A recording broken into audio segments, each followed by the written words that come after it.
ଥରେ ଗୋଟିଏ ଜଙ୍ଗଲରେ ଏକ ଯାଦୁର ଗାଈ ରହୁଥିଲା। ସେ ଗାଈଟି ଯାଦୁର ଗାଈ ବୋଲି କେହି ଜାଣିନଥିଲେ। ଗୋଟେ ଦିନ ଏକ ଚୋର ସେଇ ଜଙ୍ଗଲ ରାସ୍ତାରେ ଯାଉଥିଲା। ତାର ନଜର ସେ ଯାଦୁର ଗାଈ ଉପରେ ପଡ଼ିଲା। ଆରେ ବାହ, ଏ ଗାଈଟା କେତେ ହୃଷ୍ଟପୃଷ୍ଟ ହେଇଛି। ଆଖ ପାଖରେ ତ କେହି ବି ଦେଖା ଯାଉନାହାନ୍ତି। ମୁଁ ଏ ଗାଈକୁ ନେଇ ବଜାରରେ ବିକ୍ରି କଲେ ବହୁତ ଟଙ୍କା ପାଇବି। ଏମିତି ଚିନ୍ତା କରି ସେ ଚୋର ଗାଈକୁ ତା ସାଙ୍ଗରେ ନେଇ ସେଠାରୁ ଚାଲିଗଲା। ବଜାରରେ ସେ ଗୋଟେ ଗାଈ ବେପାରୀକୁ ଯାଦୁର ଗାଈକୁ ବିକ୍ରି କରିଦେଲା। ସେଇ ପାଖ ଗାଁରେ ରାମୁ ନାମକ ଏକ ଗରିବ ବ୍ୟକ୍ତି ରହୁଥିଲା। ରାମୁ ସେ ଗାଁରେ ଛୋଟ ମୋଟ କାମ କରି ତା ଘର ଚଳଉଥିଲା। ଏମିତି ଗୋଟେ ଦିନ, ଆରେ ଶୁଣୁଛ, ଘରେ କିଛି ବି ସଉଦା ନାହିଁ। ତମେ ଯଦି ବଜାରକୁ ଯାଉଛ, ଘର ପାଇଁ କିଛି ସଉଦା ଆଣିବ। ଠିକ ଅଛି, ମୁଁ ଏବେ ହିଁ ବଜାରକୁ ଯାଉଛି। ଏମିତି କହି ରାମୁ ସେଠାରୁ ଚାଲିଗଲା। ରାସ୍ତାରେ ସେ ତାର ସାଙ୍ଗ ମୋହନକୁ ପାଇଲା। ଆରେ ରାମୁ, କୁଆଡେ ଯାଉଛୁ? ଏଇ ବଜାରକୁ ଯାଉଥିଲି। ଆଉ ତୁ କୁଆଡେ ଯାଉଛୁ? ମୁଁ ବି ବଜାରକୁ ଯାଉଛି ସାଙ୍ଗ। ମୁଁ ଶୁଣିଲି ବଜାରକୁ ବହୁତ ଗାଈ ବେପାରୀ ଆସିଛନ୍ତି, ଆଉ ବହୁତ କମ ଦାମରେ ଗାଈ ବିକ୍ରି କରୁଛନ୍ତି। ମୁଁ ଭାବୁଛି ଦେଖିକି ଗୋଟେ ଭଲ ଗାଈ କିଣିବି। ଆଚ୍ଛା, ତେବେ ଠିକ ଅଛି, ଚାଲ ସାଙ୍ଗ ହିଁ ବଜାରକୁ ଯିବା। ତାପରେ ମୋହନ ଆଉ ରାମୁ ସାଙ୍ଗ ହିଁ ବଜାରକୁ ଗଲେ। ବଜାରକୁ ଯାଇ ସେମାନେ ଗୋଟେ ଗାଈ ବେପାରୀକୁ ଦେଖିଲେ। ତା ପାଖରେ ବହୁତ ଗୁଡ଼ିଏ ସୁନ୍ଦର ଗାଈ ଥିଲା। ସେ ଗାଈମାନଙ୍କୁ କିଣିବା ପାଇଁ ସେଠି ବହୁତ ଲୋକଙ୍କର ଭିଡ଼ ଜମିଥିଲା।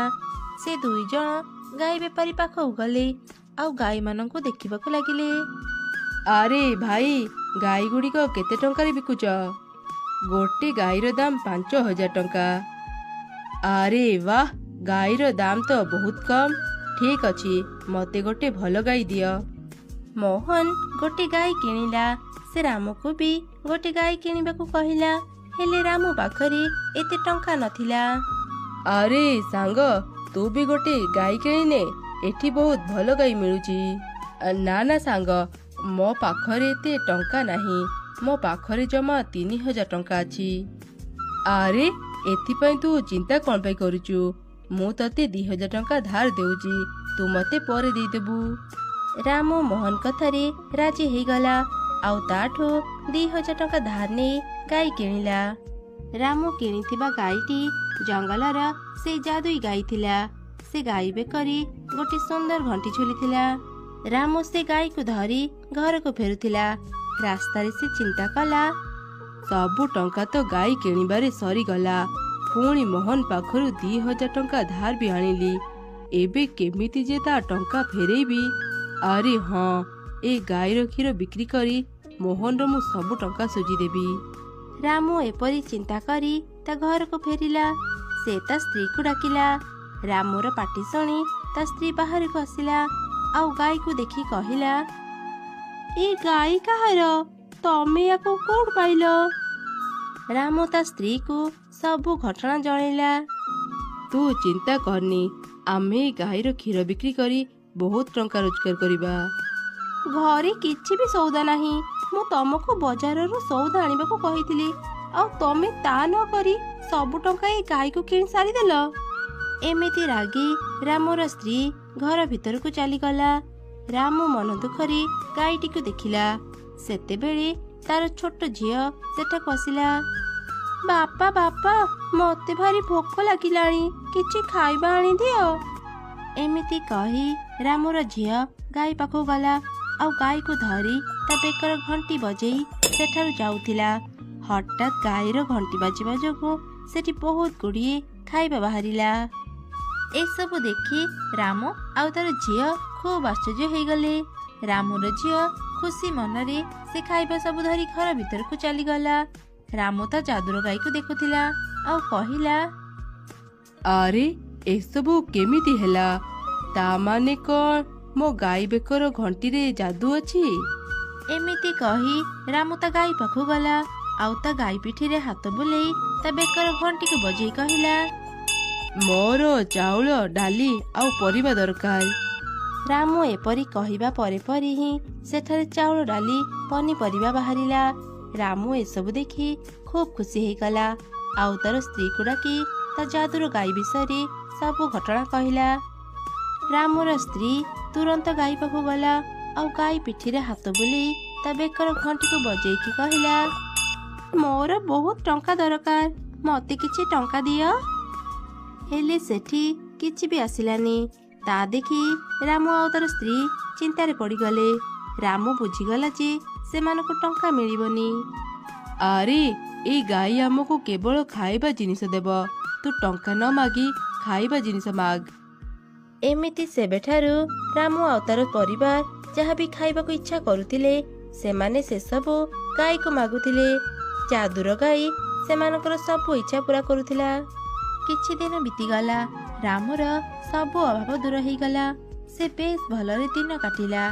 ଧୀରେ ଧୀରେ ଏକଥା ଗାଁ ଲୋକେ ଜାଣିଲେ। ରାମର ପରିସ୍ଥିତି ଏତେ ବଦଳିବା ଦେଖି ସେମାନେ ତା ଉପରେ ଈର୍ଷା କରୁଥିଲେ ଆଉ ତା ବିଷୟରେ କଥା ହେଉଥିଲେ। ଆରେ ଭାଇ, ରାମର ଏମିତି କଣ ହେଲା ଯେ ତା ପରିସ୍ଥିତି ଏତେ ବଦଳିଗଲା? ଲାଗୁଛି ତାକୁ କୋଉଠି ଗୁପ୍ତଧନ ମିଳିଗଲା। ଆରେ ନା ନା, ଗୁପ୍ତଧନ ନୁହଁ, ଏସବୁ ତା ଗାଈ ପାଇଁ ହେଉଛି। ଯେବେଠୁ ସେ ଗାଈ କିଣିଲା ତାର ପରିସ୍ଥିତି ବଦଳିଗଲା। ସେମାନଙ୍କର ଏଇ ସବୁ କଥା ପଛପଟେ ଛିଡ଼ା ହେଇ ମୋହନ ଶୁଣୁଥିଲା। ସେ ମନରେ ରାମକୁ ଈର୍ଷା କରିବାକୁ ଲାଗିଲା।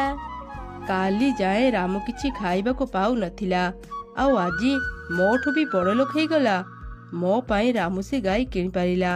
ମୁଁ ସେ ଗାଈକୁ ରାମ ପାଖରୁ ନେଇଯିବି। ଏମିତି ଚିନ୍ତା କରି ମୋହନ ସେଠାରୁ ଚାଲିଗଲା। ଗୋଟେ ଦିନ ରାମ ତା ଗାଈକୁ ନେଇ ବିଲରେ କିଛି ଘାସ ଖୋଉଥିଲା। ସେତେବେଳେ ମୋହନ ତାର ଗୋଟେ ଚାକର ସାଙ୍ଗରେ ସେଠାକୁ ଆସିଲା ଆଉ ତା ଚାକରକୁ ଇଶାରା କଲା। ମୋହନର ଚାକର ରାମ ପାଖକୁ ଯାଇ କହିଲା, ଆରେ ରାମ, ତୋ ଘରେ ନିଆଁ ଲାଗି ଯାଇଛି, ତୁ ଶୀଘ୍ର ତ ଘରକୁ ଯା। ଏମିତି ଶୁଣି ରାମ ବହୁତ ଡରିଗଲା।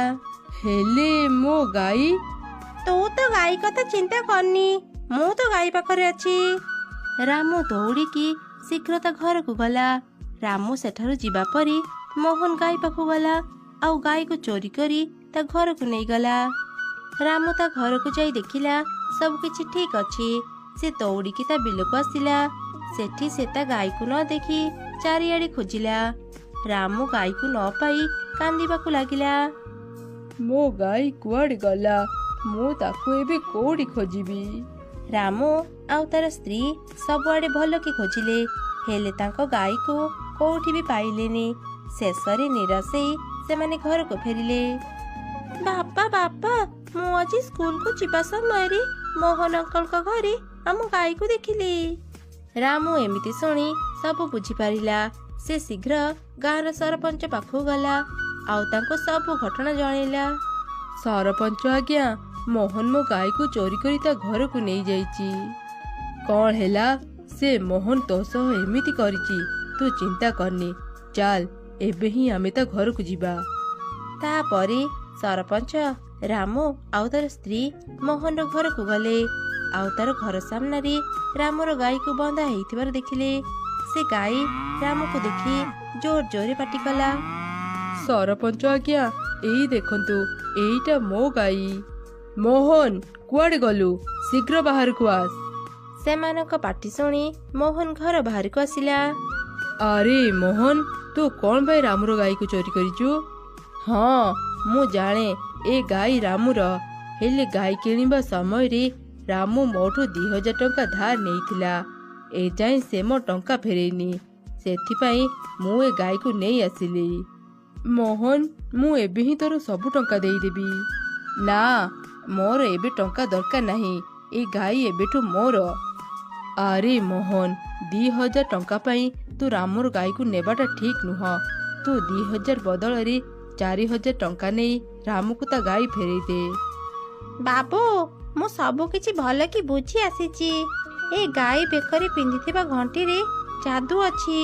ତମେ ଗାଈର ଘଣ୍ଟିକୁ ରଖିନିଅ ଆଉ ଗାଈ ରାମକୁ ଫେରେଇ ଦିଅ।